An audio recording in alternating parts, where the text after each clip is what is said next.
मुकर्रम शाह के कमरे में समय जैसे थम सा गया था।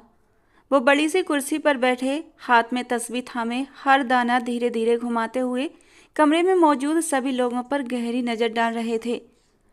हर व्यक्ति की नजर उन पर जमी थी। मुकर्रम शाह के सामने वाले सोफे पर नूर शाह और जमान शाह बैठे थे, दोनों अपनी अपनी सोचों में गुम, चुपचाप।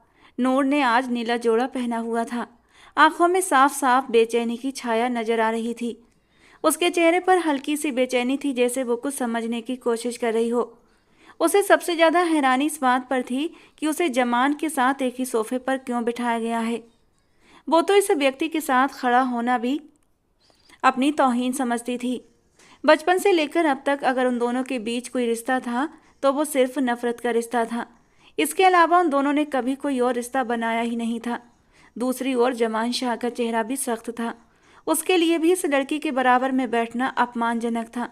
वो अपनी मुट्ठियां भींचे बैठा था, आंखें जमीन पर टिकाए, जैसे अपनी तमाम बेबसी को छिपाने की कोशिश कर रहा हो। बहुत सोचा, बहुत समझा। मुकर्रम शाह की आवाज़ गूंजी तो सब जैसे होश में आ गए। उनकी आवाज़ में वही रौब और दृढ़ता थी जो हमेशा से उनका स्वभाव था। और हमने ये फैसला लिया है कि नूर का निकाह जमान शाह के साथ किया जाएगा। ये सुनते ही कमरे में जैसे भूचाल आ गया। नूर की आंखें हैरानी से फैल गईं, उसकी सांसें जैसे थम गईं, जमान की मुट्ठियां और ज़्यादा भिज गईं। वो हल्का सा झुका, जैसे अपनी जगह से उठना चाहता हो, मगर खुद पर काबू पा लिया। कमरे में मौजूद बाकी लोगों के चेहरे पर भी अचंभा और उलझन साफ दिख रही थी। नूर के माँ बाप एक दूसरे की ओर देखने लगे। उनके चेहरों पर एक अजीब सी चुप्पी थी, जैसे भीतर ही भीतर वे भी इस फैसले से असहमत थे। मगर बाबा शाह के निर्णय के आगे सिर झुका लिया।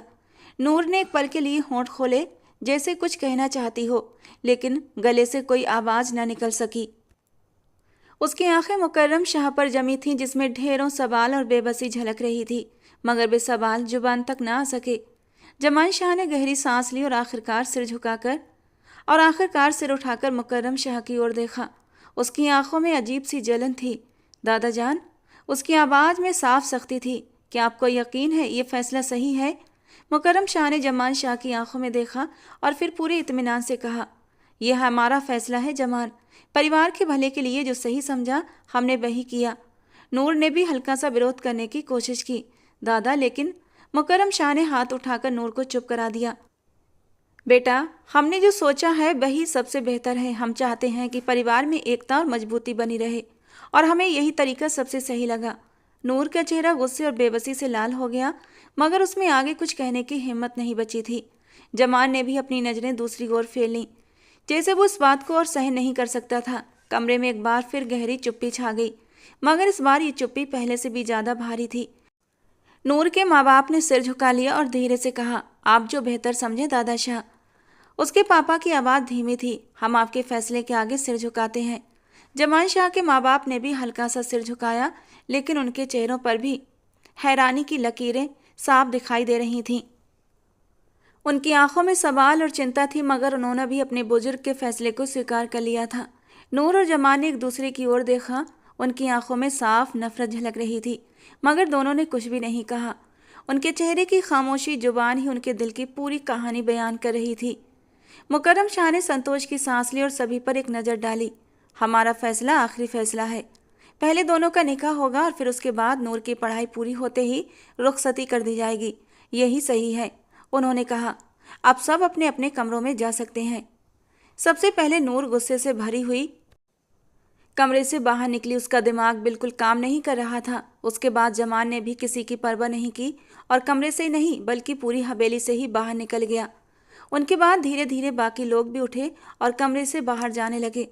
मुकर्रम शाह ने उनकी पीठ पर एक नज़र डाली और धीमी आवाज़ में बोले, हमें यकीन है जमान, तुम हमारे इस फैसले से हमेशा खुश रहोगे।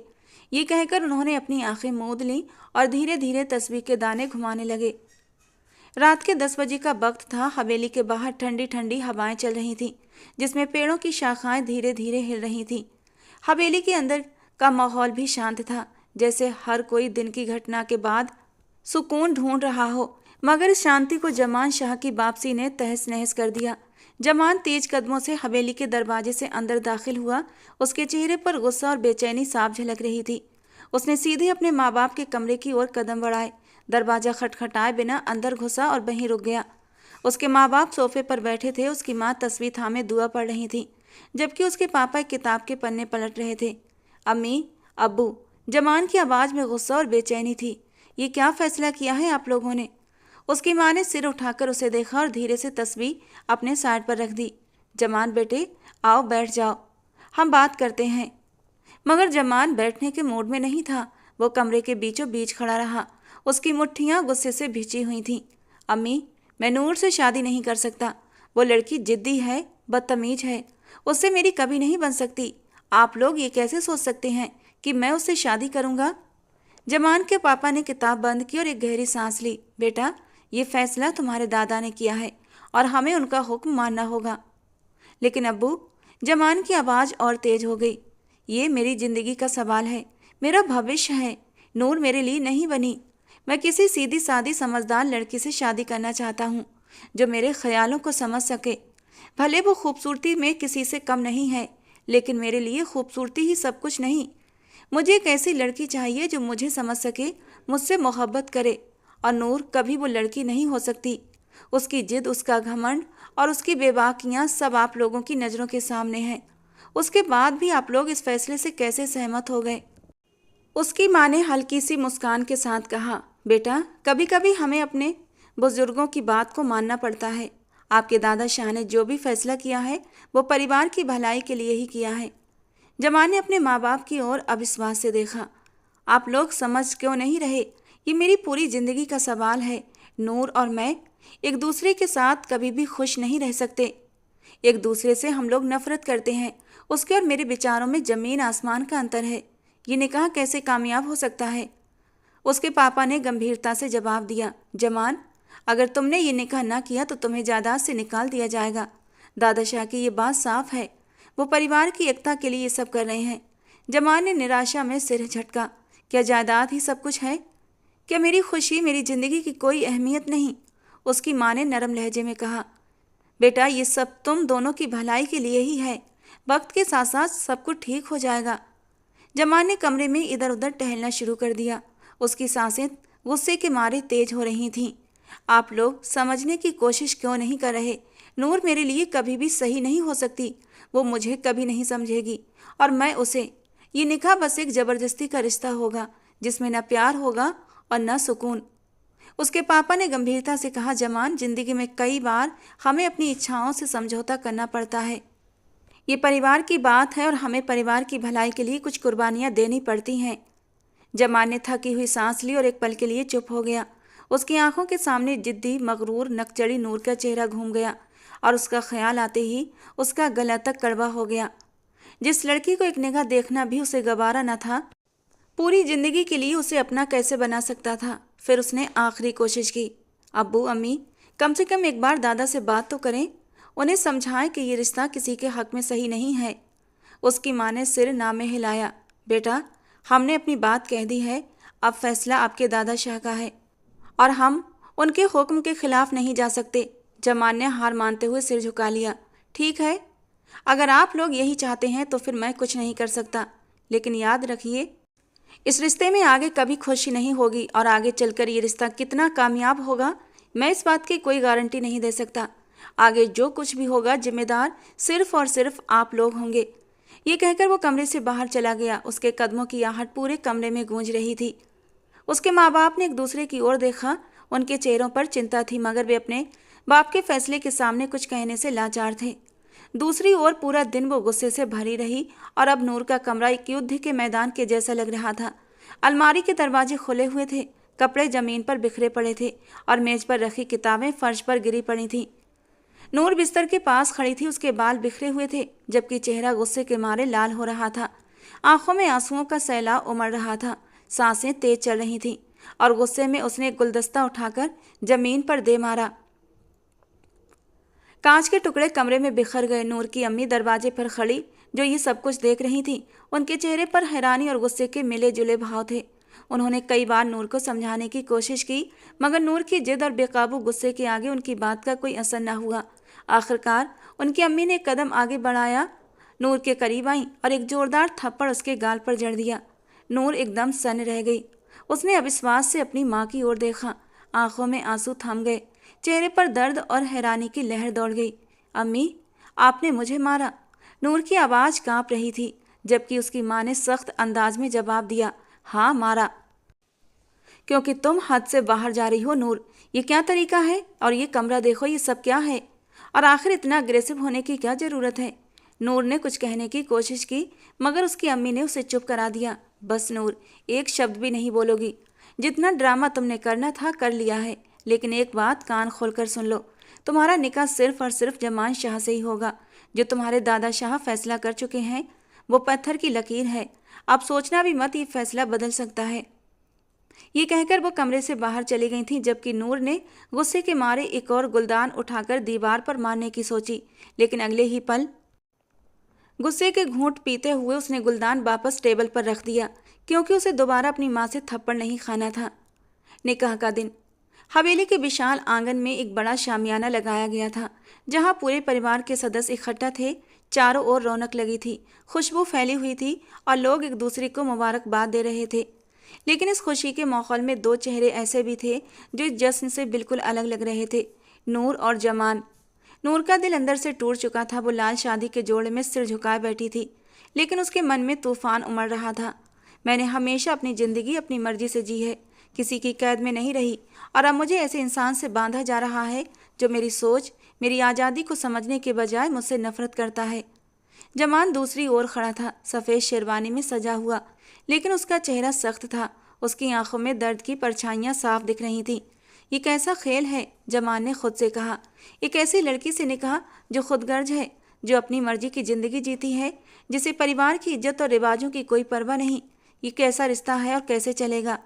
न नूर ने जमान को देखा, न जमान ने नूर को। दोनों के दिलों में एक दूसरे के लिए नफरत भरी पड़ी थी और दोनों ही इस निकाह को कैद समझ रहे थे।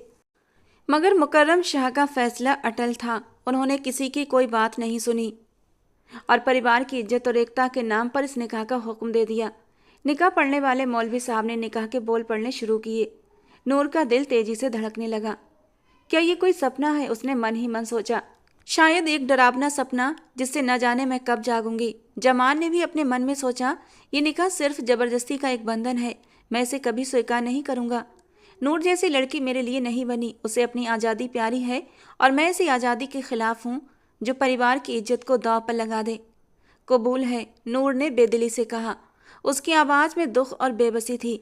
कबूल है, जमान ने भी ठंडे लहजे में कहा, जैसे ये शब्द उसके गले से मुश्किल से निकले हों। निकाह पूरा हो चुका था, लेकिन इस रिश्ते में ना मोहब्बत थी ना खुशी। नूर और जमान दोनों के दिलों में बस एक ही इरादा था, एक दूसरे की ज़िंदगी को जहन्नुम बना देने का। नूर ने खुद से वादा किया, मैं अपनी ज़िंदगी अपनी मर्जी से जीऊँगी, जमान की कोई बात, कोई हुक्म नहीं मानूंगी। वो मुझे रोकने की कोशिश करेगा, लेकिन मैं उसे दिखाऊंगी कि मैं किसी की बंदिश बर्दाश्त नहीं करती। और जमान ने भी ठान लिया, मैं उसे दिखाऊंगा कि आज़ादी की भी एक हद होती है। मैं उसकी जिद और खुदसरी को बर्दाश्त नहीं करूंगा। उसे मेरी बात माननी होगी, वरना ये रिश्ता कभी नहीं चलेगा। निकाह के बाद जब नूर और जमान आमने सामने आए तो उनकी निगाहें मिली, मगर उनमें मोहब्बत या अपनापन नहीं, बल्कि नफरत और जिद की झलक थी। दोनों के चेहरे पर एक अजीब सा सुकून था, लेकिन दिलों में तूफान मच रहा था। हवेली में चारों तरफ खुशियों की गूंज थी, लेकिन नूर और जमान के दिलों में सिर्फ दुख, नफरत और एक दूसरे की जिंदगी बर्बाद करने के इरादे। जो दीवार उनके बीच खड़ी हो चुकी थी, शायद वो कभी न गिरती। निकाह के बाद जमान सब कुछ छोड़कर हवेली से निकल गया और अपने फार्म हाउस चला गया। उसका दिमाग इस वक्त बिल्कुल भी ठिकाने पर नहीं था। जिस लड़की से उसने सारी जिंदगी नफरत की, वो अब उसकी बीवी बन चुकी थी। ये बात उसे हजम नहीं हो रही थी। वो अभी लौटने का इरादा नहीं रखता था, मगर माँ की लगातार आती कॉल से परेशान होकर पिछली रात ही वापस लौट आया था। जबकि अपने कमरे में आकर नूर ने ज्वेलरी को उतारकर फेंकना शुरू कर दिया था। उसने मन में पक्का इरादा बना लिया था, इस रिश्ते को कैसे ख़त्म करना है। अभी सिर्फ निकाह हुआ था, विदाई नहीं हुई थी। हवेली में सुबह का वक्त था, हल्की धूप आंगन में बिखर रही थी। नूर अपने कमरे से बाहर आई, नीली जीन्स जो टखनों से ऊपर आ रही थी, सफ़ेद ढीली ढाली शॉर्ट शर्ट पहने जो इतनी ट्रांसपेरेंट थी कि उसके ब्लैक इनर बियर साफ दिखाई दे रहे थे। कंधे पर बैग डाले, खुले बालों के साथ और चेहरे पर ताजगी लिए। आज उसने जानबूझकर इस टाइप के कपड़े पहने थे। शॉर्ट कपड़े तो पहले भी पहनती थी, लेकिन आज कुछ ज़्यादा ही बोल्ड अंदाज में तैयार हुई थी, वो भी जमान को चिढ़ाने के लिए। उसके कदमों की आहट हल्की थी, जैसे उसे जल्दी हो। वो पूरी तैयारी में थी, क्योंकि उसे कॉलेज जाना था। जैसे ही वो डाइनिंग टेबल के पास पहुंची, उसकी नज़र जमान पर पड़ी, जो कुर्सी पर बैठा नाश्ता कर रहा था। एक पल के लिए नूर की आंखें हैरानी से फैल गईं। वो वापस कब आया, ये सवाल उसके दिमाग में आया, लेकिन उसने खुद पर काबू पाया और उसे नज़रअंदाज करते हुए टेबल के पास आ गई। उसके लिए जमान कोई मायने नहीं रखता था। जमान ने किसी और की मौजूदगी महसूस की तो आंखें ऊपर उठाई और नूर को देखा। उसकी निगाहें तुरंत उसके कपड़ों पर ठहर गईं। उसकी खूबसूरती इन कपड़ों में इस कदर उभर रही थी कि जमान की नज़रें उस पर जाकर ठहर गई थीं। आज से पहले कभी उसने नूर को इन निगाहों से नहीं देखा था, लेकिन कल जब उसका रिश्ता नूर के साथ बदल चुका था, तो उसकी नज़रों ने गहराई से नूर का जायजा लिया था। उसका भरा भरा शरीर, ऊपर से कपड़े पहनने का ये बोल्ड अंदाज, खूबसूरत चेहरे पर किया गया हल्का फुल्का मेकअप। कोई शक नहीं था किसी के भी दिल पर बिजली गिराने का हुनर रखती थी ये लड़की। लेकिन ये तैयारी जमान को खुश करने की बजाय अंदर से गुस्से के मारे आग लगा चुकी थी। वो गुस्से से खौल कर रह गया था। उसने कुर्सी से टेक लगाई और ठंडे लहजे में पूछा, कहाँ जा रही हो? नूर ने कुर्सी खींचकर बैठते हुए कहा, कॉलेज। जमान की आंखों में अचानक गुस्से की लपटें उठीं। कॉलेज? तुम्हें वहाँ जाने की कोई ज़रूरत नहीं। नूर ने चम्मच उठाकर प्लेट में रखा और जमान की तरफ देखा। मुझे अपनी पढ़ाई पूरी करनी है और इसके लिए मेरा कॉलेज जाना ज़रूरी है, और मैंने आपसे इजाज़त नहीं मांगी जो आप मुझे बता रहे हैं कि मुझे क्या करना चाहिए और क्या नहीं। जमान ने अपनी कुर्सी सीधी की और सख्त लहजे में कहा, ये कपड़े पहनकर कॉलेज जाओगी? उसका लहजा बेहद सर्द था। लड़कियों की इज्जत छुप कर रहने में होती है, ना कि यूं सरेआम नुमाइश करने में। अगर जाना ही है तो ढंग के कपड़े पहनकर जाओ, वरना मैं तुम्हें हवेली की चौखट पार नहीं करने दूंगा। वो हक जताते हुए बोला। नूर की आंखों में गुस्से की चमक आ गई थी। ये मेरी ज़िंदगी है और मैं क्या पहनूंगी ये मेरा फैसला होगा। तुम्हें ये हक नहीं कि मेरे कपड़ों पर ऐतराज़ करो। जमान ने सख्त लहजे में कहा, ये निकाह एक ज़बरदस्ती का रिश्ता है, लेकिन इसका मतलब ये नहीं कि तुम अपनी मनमानी करो। मैं तुम्हें इस तरह बाहर नहीं जाने दूंगा। नूर ने कुर्सी से उठते हुए कहा, मुझे किसी की इजाज़त की ज़रूरत नहीं है। मैं अपनी मर्जी की मालिक हूँ और तुम मेरे रास्ते में रुकावट नहीं बन सकते। जमान ने तंज भरी मुस्कान के साथ कहा, अपनी मर्जी की मालिक? तुम्हें ये समझना होगा कि इस घर के कुछ उसूल हैं और मैं नहीं चाहता कि मेरी बीवी यूं बेपर्दा और आज़ादी से घूमे। नूर की माँ जो किचन से बाहर आ रही थी, उन दोनों की कड़वी बहस सुनकर रुक गईं। उन्होंने नूर से कहा, नूर, आज कॉलेज मत जाओ। जमान की बात मानो, आखिर को अब वो तुम्हारा शौहर है। और फिर तुम्हें खुद ही कॉलेज नहीं जाना चाहिए। आज तुम्हारे निकाह का दूसरा ही तो दिन है। बेटा, आज कॉलेज से छुट्टी ले लो। नूर ने बेयकीनी से अपनी माँ की ओर देखा। अम्मी, आप भी? मैं अपनी पढ़ाई छोड़ दूं क्या? ये मेरा हक है। जबकि उसकी माँ ने नरमी से कहा, बेटा, मैं ये नहीं कह रही कि तुम अपनी पढ़ाई छोड़ दो, कल चली जाना, लेकिन ढंग के कपड़े पहनकर। और जमान बिल्कुल सही कह रहा है, हमें परिवार की इज्जत का ख्याल रखना चाहिए। अब तुम इस परिवार की बेटी ही नहीं बल्कि बहू भी हो, तुम्हें हर बात का ख्याल रखना होगा। नूर ने अपनी माँ की बातों पर मायूसी से सिर झटका। उसने जमान की ओर देखा, जो विजयी मुस्कान के साथ खड़ा था। उसका दिल गुस्से से भर गया, लेकिन उसने कुछ नहीं कहा। उसने बैग उतारा और चुपचाप अपने कमरे की तरफ बढ़ गई। जमान ने एक सुकून भरी नज़र नूर पर डाली थी और फिर नाश्ते की तरफ मुतवज्जो हो गया। लेकिन अब उसका ध्यान नाश्ते पर नहीं लग रहा था। उसका मन बार बार नूर के खूबसूरत वजूद में अटक रहा था। आज से पहले कभी उसने नूर की तरफ इतनी ध्यान से गौर नहीं किया था, लेकिन आज उसकी खूबसूरती में कुछ ऐसा जादू था कि जमान उसमें बहक चुका था। शायद नेचुरल अट्रैक्शन था जो मर्द को औरत की तरफ खींचता है, लेकिन वो नूर की तरफ अट्रैक्ट नहीं होना चाहता था। वो उसे अपने लेवल की लड़की समझता ही नहीं था, उसे गिरी हुई नज़रों से देखता था। लेकिन चाहने के बावजूद भी वो उसकी खूबसूरती से नज़र नहीं चुरा पा रहा था। शायद ये इस रिश्ते का असर था जो दोनों के बीच बन चुका था। जैसे तैसे उसने खुद पर काबू पाया था और फिर नाश्ता छोड़कर अपने कमरे में चला गया। जर्निश बेगम ने गहरी सांस ली और किचन की तरफ वापस चली गई, जबकि नूर अपने कमरे में जाकर बिस्तर पर बैठ गई। उसकी आंखों में आंसू थे, मगर वो खुद को मजबूत दिखाने की कोशिश कर रही थी। उसका दिल बहुत बुरी तरह टूट चुका था, लेकिन दिमाग किसी कीमत पर भी काबू में नहीं आ रहा था। वो अपने कमरे में बेचैनी से टहल रही थी। उसके दिल में गुस्सा उबाल खा रहा था। जमान की बातें और उसके रवैये ने उसे अंदर से हिलाकर रख दिया था। आखिरकार वो गुस्से से उठी और जमान के कमरे की तरफ चल दी। उसका इरादा साफ था, वो जमान को उसकी औकात याद दिलाना चाहती थी। उसे ये बताना चाहती थी कि वो उसकी नज़र में कोई अहमियत नहीं रखता। नूर ने बिना दस्तक दिए कमरे का दरवाज़ा जोर से खोला। जमान कमरे में बैठा कुछ कागजात देख रहा था। नूर की अचानक आमद पर उसने सिर उठाया। वो अब भी उन्हीं कपड़ों में थी, मगर उसके चेहरे पर किसी हैरानी का असर नहीं था। वो अपनी जगह पर पुरसुकून बैठा रहा, जैसे नूर की ये हरकत उसके लिए मामूली बात हो।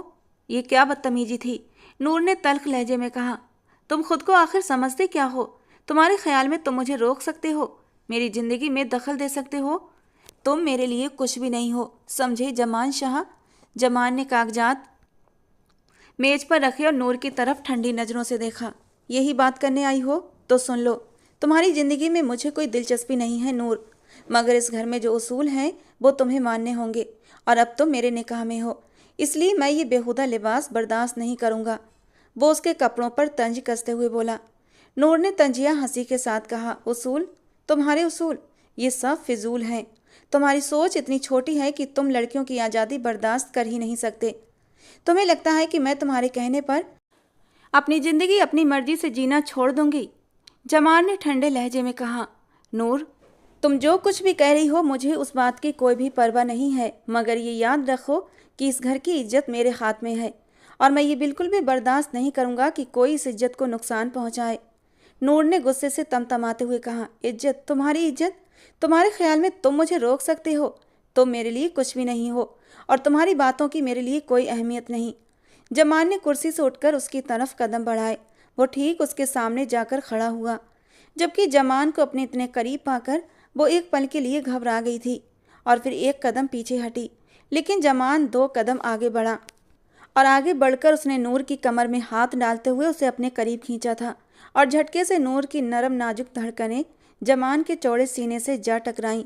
उन धड़कनों की नरम नाजुकी को महसूस करते ही जमान की रग रग में शरारे से दौड़ने लगे थे। निकाह के बाद वो उसके लिए जायज़ हो गई थी, उस पर वो हक रखता था, और यह एहसास ही काफ़ी था कि वो उसकी बीवी थी। जज्बात की शिद्दत से उसका दिल मचल उठा था, लेकिन फ़िलहाल अभी वो कोई शरारत करने के मूड में नहीं था, इसलिए गहरी सांस लेते हुए उसने खुद को रिलैक्स किया। बहुत शौक़ है तुम्हें अपनी नुमाइश करने का, तो मेरे सामने करो, क्योंकि मैं तुम्हारा शौहर हूँ।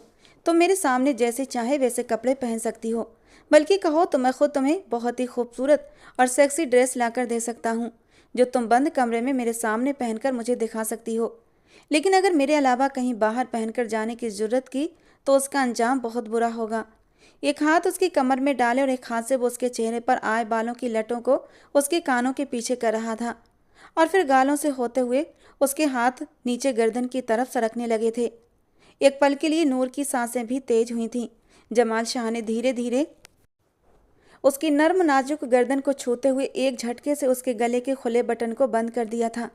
तुम्हारी खूबसूरती पर सिर्फ मेरा हक है, इसलिए इसे सिर्फ और सिर्फ मेरे लिए बचा कर रखो। उसकी आंखों में गुस्से की आंच सी जल रही थी, जबकि नूर ने गुस्से से जमान को धक्का दिया। तुम्हारी इतनी औकात नहीं कि तुम खुद को मेरा शौहर कह सको। ये निकाह सिर्फ दादा जान के हुक्म पर हुआ है, मैं तुम्हें अपना शौहर नहीं मानती। जबकि उसकी इस बात पर जमान एक जोरदार कहकहा लगाकर हंस पड़ा था, और उसके हंसने पर नूर ने उसे हैरानी से देखा। अगले ही पल वो अपनी हंसी रोक कर दोबारा उसके सामने आकर खड़ा हुआ था और उसे कंधों से पकड़कर आंच देती निगाहों से उसे झुलसाने लगा। नूर, अपनी जबान संभाल कर बात करो। मैं तुम्हें कुछ नहीं कह रहा तो इसका मतलब ये नहीं तुम अपनी औकात भूल जाओ। तुम यहाँ आकर मुझसे बदतमीजी करने का कोई हक नहीं रखती। अगर निकाह से इतना ही मसला था तो दादा को मना कर देती। हाँ कहकर अच्छा बनने का नाटक क्यों किया? और ये औकात औकात की बात मत करो। तुम भी मेरे लिए कोई अहमियत नहीं रखती। यहाँ की नौकरानी के लिए भी मेरी नज़र में कुछ सम्मान होगा, मगर तुम्हारा तो वो भी नहीं है। लेकिन फ़िलहाल अब तो मेरी बीवी बना दी गई हो तो तुम्हारी इज्जत को सेफ रखना मेरी मजबूरी है। नूर की आंखें हैरानी और गुस्से से भर गईं। नौकरानी? तुम मुझे नौकरानी से भी कम समझते हो? हाँ, क्योंकि तुम्हारे रवैये में वो शालीनता और सम्मान नहीं जो यहाँ की नौकरानियों में है। तुम खुद को बहुत समझदार समझती हो, जो तुम हो नहीं हो, और तुम्हारी ये जिद और ये अकड़ तुम्हें कहीं और ले जाएगी। अगर तुमने अपने कदम नहीं रोके तो तुम अपने साथ साथ परिवार की इज्जत को भी मिट्टी में मिलाकर रख दोगी। नूर का चेहरा गुस्से से लाल हो गया। तुम्हारी हिम्मत कैसे हुई मुझे ये सब कहने की? जमान ने दरवाजे की तरफ इशारा करते हुए कहा, यहाँ से निकल जाओ नूर, और आगे से मेरे कमरे में बिना इजाज़त लिए मत आना। मैं एक जवान मर्द हूँ, जज्बातों से भरा दिल रखता हूँ। टाइम बे टाइम आकर अगर तुमने मेरे जज्बातों में आग लगा दी और मैं अपनी हद पार कर गया तो मुझे दोष मत देना कि रुखसती से पहले ही मैंने अपना हक वसूल कर लिया। चेहरे पर शरारती मुस्कान सजाकर वो नूर को आग लगा चुका था। नूर ने एक पल के लिए जमान को घूर कर देखा, फिर गुस्से में मुड़कर दरवाजे की ओर बढ़ गई। उसके जाते ही जमान ने दरवाजा अंदर से बंद कर लिया और अपने अंदर की रुकी हुई सांसों को तेजी से बाहर छोड़ा। कुछ देर पहले जो उसने नूर के नरम एहसास को महसूस किया था, वो एहसास उसके दिल की धड़कनों को बढ़ा चुका था। वो आशिक मिजाज हरगिज न था और ना ही लड़कियां उसकी कमजोरी रही थीं, लेकिन कुछ तो था जो उसका मन नूर की संगत के लिए मचलने लगा था। लेकिन क्यों, वो नहीं जानता था। वो तो उस लड़की से नफरत करता था, उसकी आज़ाद ख्याल सोच को कभी भी पसंद नहीं करता था। तो क्या वो भी आम मर्दों की जैसे कमज़ोर मर्द था जो उसके साथ खूबसूरत नाजुक पलों के लिए मचलने लगा था? हरगिज नहीं, मैं ऐसा मर्द नहीं हूँ। शायद ही मेरे और उसके बीच बने जायज रिश्ते का असर है जो मेरा दिल उसकी तरफ खींचने लगा है। उसने गुस्से से अपना कोट उतार कर सोफे पर उछाला था और बाथरूम का दरवाज़ा झटके से बंद किया। मैं उस लड़की को अपने हवासों पर सवार नहीं करूँगा और ना ही उसे अपनी कमजोरी बनाऊँगा। ये रिश्ता सिर्फ कागजी और नाम का रिश्ता है। मैं उस लड़की को कभी भी अपनी कमजोरी बनने नहीं दूंगा। मैं उससे नफरत करता हूँ और करता रहूँगा। कहते हुए वो शावर के नीचे खड़ा हो गया था और अपने अंदर मचलते जवानी के जज्बातों को कंट्रोल करने लगा। नूर पैर पटकती हुई अपने कमरे में दाखिल हुई। वो अपना गुस्सा कंट्रोल करने की कोशिश कर रही थी, मगर जमान की बातें उसके दिल और दिमाग में गूंज रही थीं। वो वापस अपने कमरे में आई, दरवाज़ा जोर से बंद किया और बिस्तर पर बैठ गई। जमान की बेइज्जती और उसकी कड़वी बातें उसे अंदर से झकझोर रही थीं, मगर उसने मन ही मन ठान लिया था वो उसे ज़बरदस्ती के रिश्ते में अपनी खुदी को नहीं खोएगी। लेकिन उसे इस बात का अंदाज़ा नहीं था कि वो धीरे धीरे उसी इंसान की मोहब्बत में गिरफ्तार होने वाली थी। समय धीरे धीरे बीतता चला गया था। अगले दिन से उसने अपने पहनावे पर ध्यान रखना शुरू कर दिया था। वो बेवजह अपनी पढ़ाई का नुकसान नहीं करना चाहती थी। यही वजह थी उसने खुद को थोड़ा बहुत बदल लिया था, क्योंकि उसे समझ आ गया था अगर उसने जमान की बात नहीं मानी तो उसके घर वाले बिना सोचे समझे उसकी पढ़ाई रोक देंगे। यही वजह थी कि वो खामोश हो गई थी। आज भी दिन आम दिनों की तरह था। सूरज ढलने को था जब नूर कॉलेज से वापस आ रही थी। कॉलेज से थोड़ी ही दूरी पर उसकी गाड़ी अचानक रुक गई। ड्राइवर ने कई बार कोशिश की, मगर गाड़ी स्टार्ट नहीं हुई। वो झुंझलाकर बोली, कितना टाइम और लगेगा? उसे मालूम था अगर वो देर करती तो इस बात पर भी जमान को ऐतराज होता। यही वजह थी वो एक पल के लिए बेचैन हो गई थी। ड्राइवर चुपचाप अपनी कोशिश में लगा हुआ था जब अचानक उसका क्लास फेलो एहतशाम वहां से गुजरते हुए रुका। एहतशाम ने मुस्कुराते हुए मदद की पेशकश की तो नूर ने हिचकिचाते हुए उसकी मदद को कबूल कर लिया। ड्राइवर मना करना चाहता था क्योंकि वो हवेली के उसूलों से वाकिफ था, मगर नूर को दूसरी गाड़ी में बैठते देखकर वो खामोश हो गया। नूर एहतशाम की गाड़ी में बैठकर हवेली की तरफ रवाना हो गई, इस बात से बेपरवाह कि अब उसके साथ क्या होने वाला है। हवेली के दरवाजे पर गाड़ी रुकने पर नूर ने एहतशाम का शुक्रिया अदा किया। वो गाड़ी से नीचे उतरी, मगर जैसे ही उसने सामने देखा उसकी सांसें थम गईं। जमान शाह काले शलवार कुर्ते में खड़ा था और गुस्से से जलती हुई नज़रों से नूर को घूर रहा था। ऐसा लग रहा था जैसे वो उसे निगल जाना चाहता हो। नूर की धड़कन एक पल के लिए तेज हुई थी, मगर उसने अपने चेहरे पर मुस्कान सजा ली और एहतशाम से ज़रूरत से ज़्यादा हंस हंस कर बातें करने लगी। ये हरकत उसने जानबूझकर की थी। जमान ने अपनी मुट्ठियां भींच लीं। उसका चेहरा गुस्से और बर्दाश्त की हद से सख्त हो गया था। नूर की ये हरकत, ये बेबाकी उसे एक पल के लिए भी बर्दाश्त नहीं हुई थी। जैसे ही नूर ने दरवाजे के अंदर कदम रखा, जमान तेजी से आगे बढ़ा और उसका बाजू पकड़कर उसे अंदर खींच लिया। ये क्या कर रहे हो? नूर ने बाजू छुड़ाने की कोशिश करते हुए कहा, मगर जमान की पकड़ मजबूत थी। चुप, जमान ने गुस्से से दहाड़ते हुए कहा। क्या समझती हो तुम अपने आप को? नूर ने भी गुस्से से कहा। मैं समझती हूँ कि तुम्हें मुझ पर हुक्म चलाने का कोई हक नहीं जमान शाह। जमान ने उसे सख्त नज़रों से घूरते हुए कहा। हक है नूर, तुम मेरी बीवी हो और तुम्हारा यूं किसी गैर मर्द के साथ हंस हंस कर बातें करना मेरी इज्जत के खिलाफ है। नूर ने तंजिया हंसी के साथ कहा। इज्जत? तुम्हारी इज्जत? मैं एहतशाम के साथ सिर्फ घर वापस आ रही थी और तुम इसे इज्जत का मसला बना रहे हो, जमान ने गुस्से में कहा। अच्छे और शरीफ घर की लड़कियां इस तरह गैर मर्दों से बातें नहीं करती नूर। तुम्हें कोई शर्म लिहाज है या नहीं? रही बात तुम्हारी गाड़ी खराब होने की, तो तुम मुझे फ़ोन कर सकती थी। इस तरह किसी की भी गाड़ी में बैठकर आने की क्या ज़रूरत थी? तुम्हें अपनी इज्जत का ख्याल रखना चाहिए, नूर ने सख्ती से कहा। मुझे अपनी इज्जत का पता है जमान शाह, और मैं जानती हूँ कब, कहाँ और किससे बात करनी है। तुम अपनी पुरानी सोच अपने पास रखो, जमान ने नूर के चेहरे के करीब आकर कहा। ये पुरानी सोच नहीं है, ये उसूल है, और तुम्हें ये उसूल मानने होंगे। नूर ने जमान की आंखों में आंखें डालकर कहा, मैं तुम्हारे उसूलों के मुताबिक नहीं चल सकती जमान। मैं अपनी ज़िंदगी अपनी मर्जी से जीने की आदी हूँ और तुम मुझे रोक नहीं सकते, जमान ने सख्त लहजे में कहा। नूर, ये तुम्हारे लिए आखिरी मौका है। अगर तुमने दोबारा ऐसी हरकत की तो मैं इसे बर्दाश्त नहीं करूँगा, नूर ने बाजू छुड़ाते हुए कहा। मुझे धमकियाँ देना बंद करो जमान शाह, तुम्हारे उसूल मेरे लिए कोई अहमियत नहीं रखते, जमान ने नूर की तरफ इशारा करते हुए कहा। यह घर मेरी जिम्मेदारी है और मैं यहाँ किसी की भी ऐसी हरकत बर्दाश्त नहीं करूँगा जो इस घर की इज्जत को नुकसान पहुँचाए, नूर ने तल्ख लहजे में कहा। ये इज्जत तुम्हारी सोच की पैदावार है जमान, और मैं तुम्हारी सोच के मुताबिक अपनी ज़िंदगी नहीं गुजार सकती, जमान ने गुस्से से कहा। नूर, तुम्हें समझना होगा, ये रिश्ता सिर्फ एक कागजी समझौता नहीं है। तुम्हें इस रिश्ते की इज्जत करनी होगी, वरना तुम्हें इसके नतीजे भुगतने होंगे। लेकिन नूर ने उसे नज़रअंदाज किया और गुस्से से पैर पटकती हुई अपने कमरे में चली गई। जमान गुस्से से भरा हुआ अपनी माँ के कमरे की ओर बढ़ गया। उसके कदमों की आवाज़ से ही अंदाजा हो रहा था वो कितना गुस्से में है। दरवाज़ा जोर से खोलकर वो अंदर दाखिल हुआ। उसकी माँ सोफे पर बैठी कुछ पढ़ रही थी, मगर जमान के अंदाज से घबराकर उन्होंने किताब बंद कर दी और उसकी तरफ देखा। अम्मी, जमान ने गुस्से से कहा, बहुत शौक था ना आपको मेरी शादी करवाने का, वो भी एक ऐसी लड़की से जो खुदसर और जिद्दी है। अब देख लिया नतीजा। उस लड़की ने मुझे एकदम पागल कर दिया है। न उसे हवेली की इज्जत की परवाह है और न वो मेरी बात मानती है, उसकी माँ ने ठंडे लहजे में कहा। जमान बेटा, ये कैसी बातें कर रहे हो? नूर अभी नई है इस रिश्ते में, उसे सब समझने में थोड़ा सा वक्त लगेगा। वक्त? जमान ने कड़वी हंसी के साथ कहा। कितना वक्त चाहिए होगा उसे? वो बचपन से इसी घर में रहती आई है, उसे हवेली के उसूलों का पता होना चाहिए। और फिर जब से निकाह हुआ है उसने मुझे एक लम्हा भी सुकून का नहीं दिया। उसकी हर हरकत मेरी बर्दाश्त से बाहर हो चुकी है, उसकी माँ ने नरम लहजे में कहा। बेटा, रिश्तों में बर्दाश्त और समझौते की ज़रूरत होती है, तुम्हें थोड़ा सब्र से काम लेना होगा। सब्र? जमान ने तंज भरे अंदाज में कहा।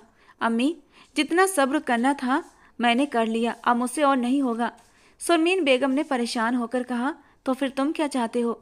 विदाई का इंतजाम करें फ़ौरन, जमान ने सख्त लहजे में कहा। मैं ये रोज़ रोज़ की बहस और झगड़े नहीं सह सकता। अगर निकाह हो गया है तो रुखसती भी होनी चाहिए। समरीन बेगम उसकी बात सुनकर परेशान हो गई, मगर खामोश रहीं। उन्होंने गहरी सांस लेते हुए कहा। जमान, ये सब कुछ इतनी जल्दी ठीक नहीं होगा, तुम्हें नूर को समझने का वक्त देना होगा। वक्त? जमान ने तल्खी से कहा। अम्मी, वक्त देने की बात ना ही करें तो ज़्यादा अच्छा है, मैंने पहले दिन से ही सब्र किया है, मगर नूर की हर हरकत मुझे और ज़्यादा गुस्सा दिला रही है। वो मेरी ज़िंदगी में कोई भी सकारात्मक बदलाव नहीं ला रही, बल्कि हर दिन मेरे लिए और मुश्किलें खड़ी कर रही है। समरीन बेगम ने हमदर्दी से अपने बेटे की ओर देखा। जमान, शायद तुम्हें उससे खुलकर बात करनी चाहिए, उसे समझाने की कोशिश करो कि तुम्हारी क्या उम्मीदें हैं उससे, जमान ने नामे सिर हिलाते हुए कहा।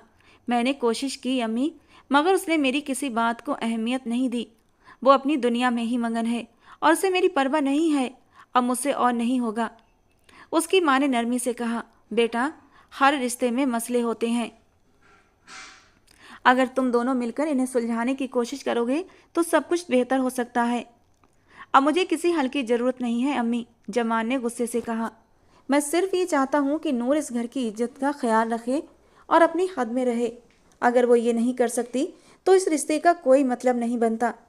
उसकी माँ ने कुछ पल सोचा और फिर कहा। ठीक है जमान, मैं घर के बड़े बुजुर्गों से बात करूँगी, लेकिन तुम भी थोड़े सब्र से काम लो, जमान ने सिर झटकते हुए कहा। मुझे नहीं लगता कि ये रिश्ता ज़्यादा दिन तक चल सकेगा। वो दरवाजे की तरफ बढ़ा और कमरे से बाहर निकलता चला गया, दिल में एक अजीब सा बोझ लिए। समरीन बेगम उसकी पीठ को देखती रहीं, दिल में ये फिक्र लिए कि ये रिश्ता कैसे निभाया जाएगा। समरीन बेगम ने ये बात फौरन घर के बड़े बुजुर्गों तक पहुंचा दी कि जमान अब रुखसती का फैसला कर रहा है।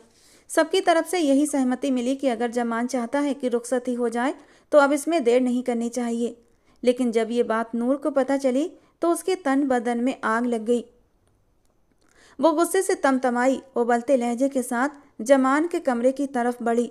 उसके दिल में एक उथल पुथल मची हुई थी, जैसे उसकी रगों में जलती हुई आग दौड़ रही हो।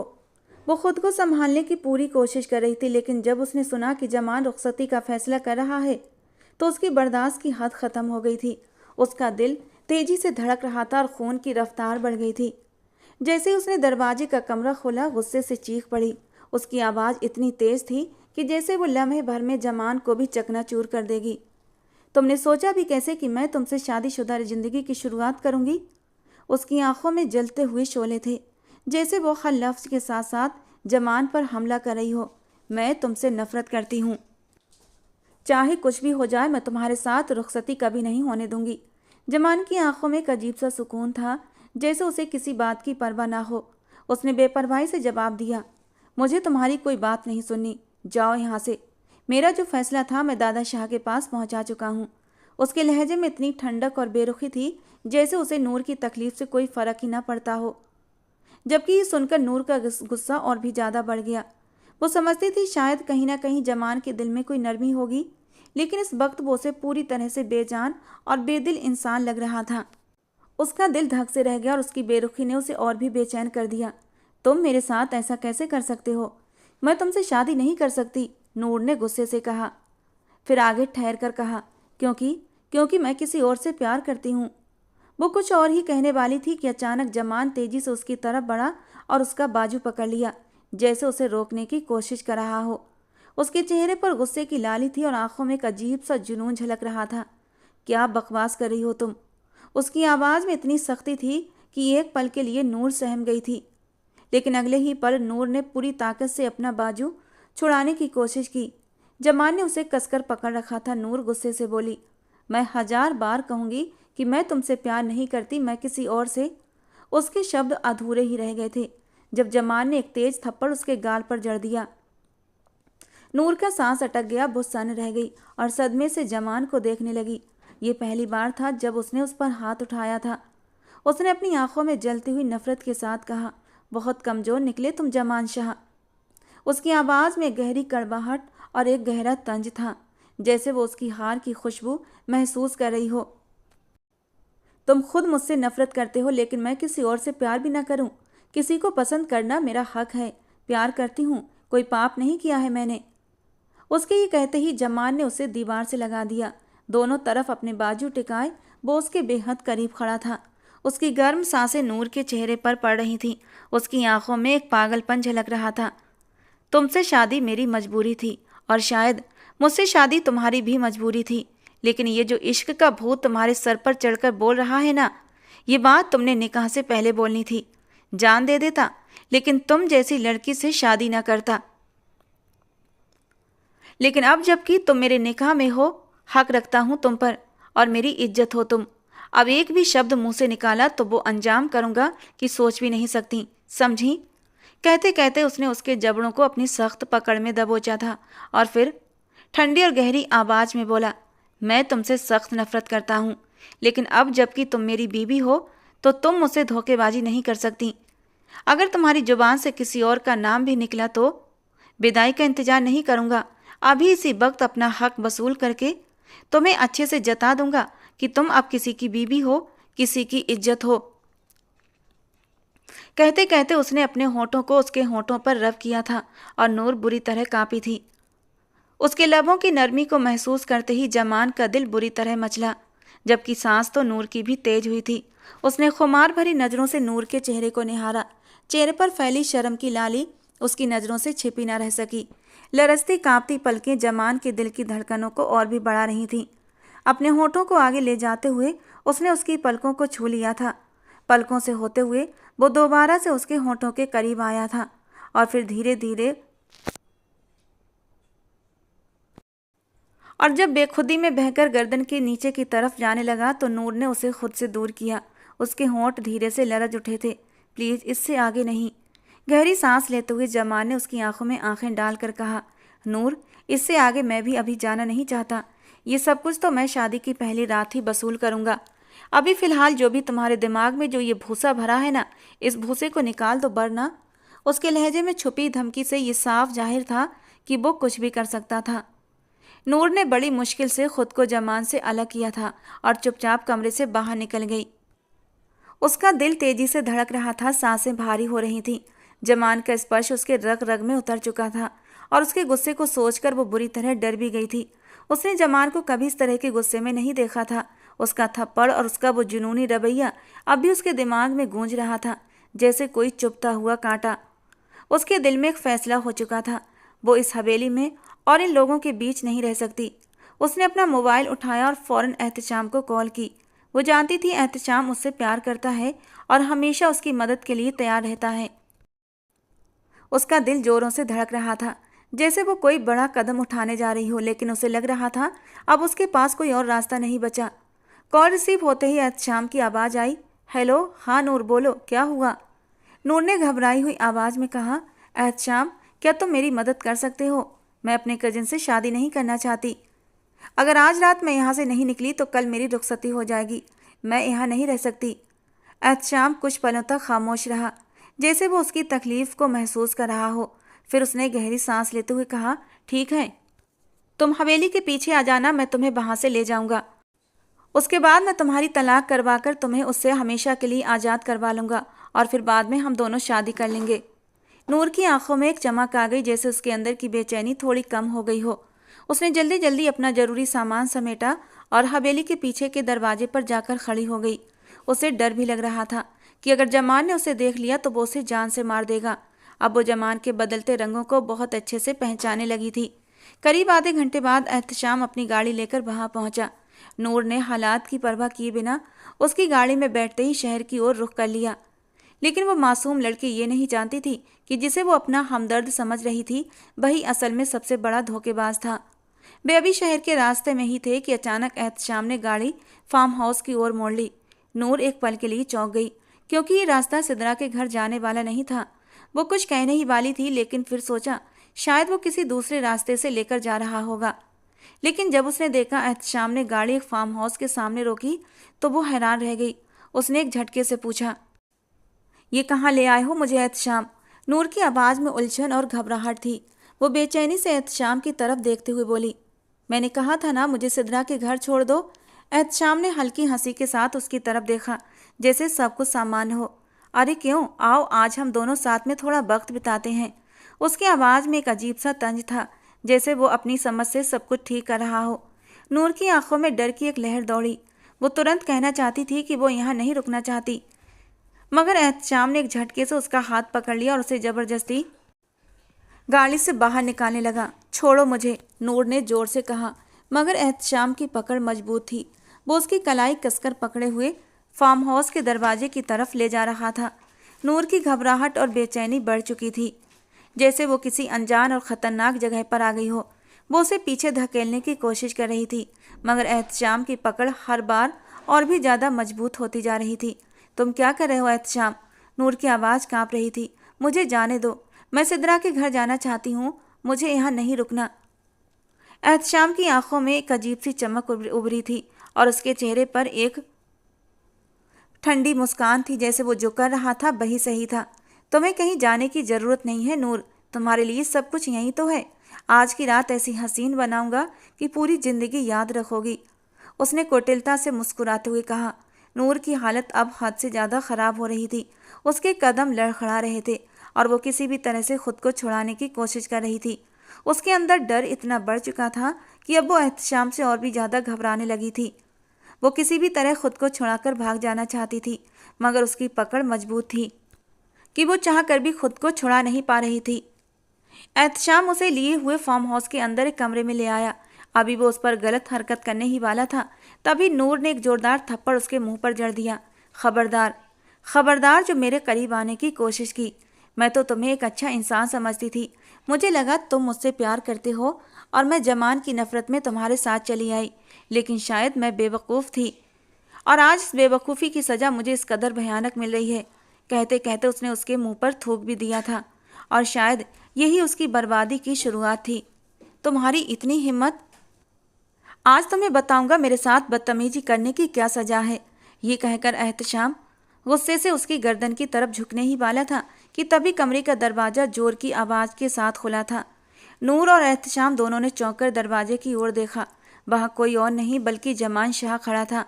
उसकी आंखों में गुस्से का एक तेज तूफान था जो किसी बुरे वक्त की दस्तक दे रहा था।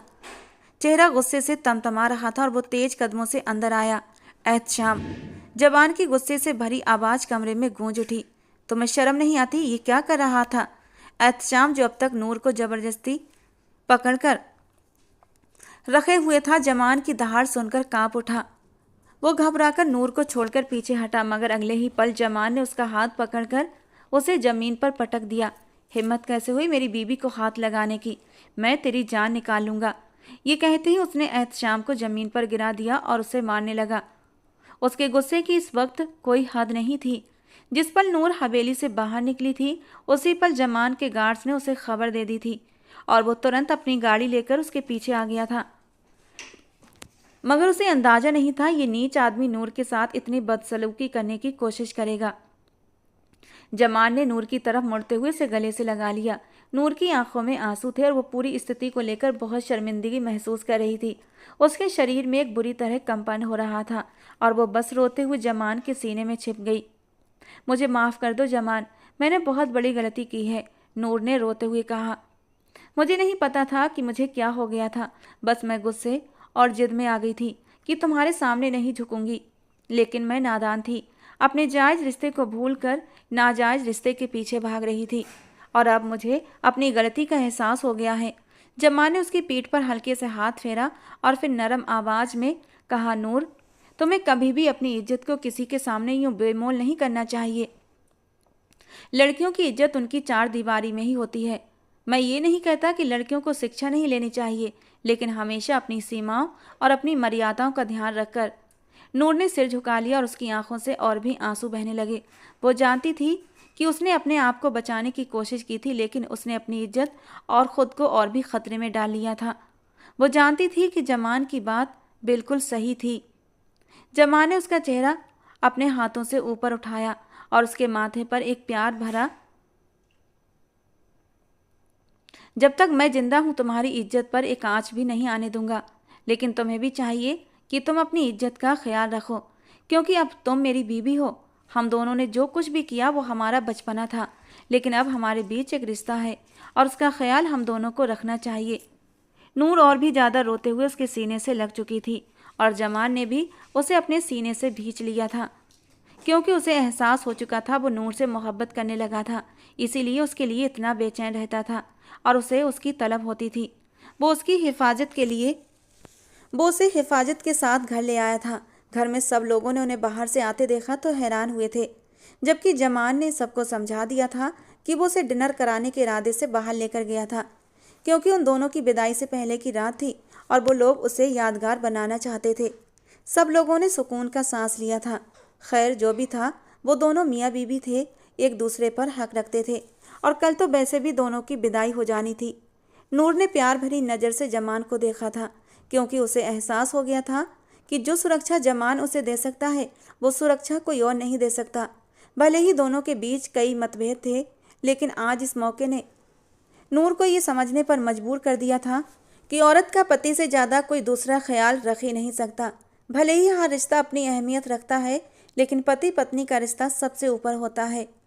खुदा ने निकाह के 3 शब्दों में इतनी मोहब्बत रखी है, अगर कोई इंसान नफ़रत का कायल हो तो वो भी मोहब्बत पर यकीन कर ही जाता है। वो चुपचाप अपने कमरे की ओर बढ़ गई थी, अपनी आने वाली नई ज़िंदगी के सपने सजाते हुए, और जमान ने भी गहरा सांस लेते हुए दूर तक अपनी निगाहों से उसका पीछा किया था। उसे पता था अब नूर दोबारा ऐसी कोई गलती नहीं करेगी, क्योंकि उसे ठोकर लग चुकी थी और ठोकर से बचाकर जमान ने ही उसे सीने से लगाया था। उसके लबों पर एक हल्की सी मुस्कान थी जिसे घर वालों ने साफ तौर पर महसूस कर लिया था और सबने सुकून का सांस लिया था, कि उन दोनों के बीच सब कुछ ठीक हो गया था। तो दोस्तों, आज की हमारी कहानी आपको कैसी लगी कमेंट बॉक्स में ज़रूर बताना। पसंद आई हो तो प्लीज़ लाइक करना। रोज़ एक नई कहानी सुनने के लिए हमारे चैनल को सब्सक्राइब करना। मिलते हैं दोस्तों अगली किसी नई कहानी के साथ।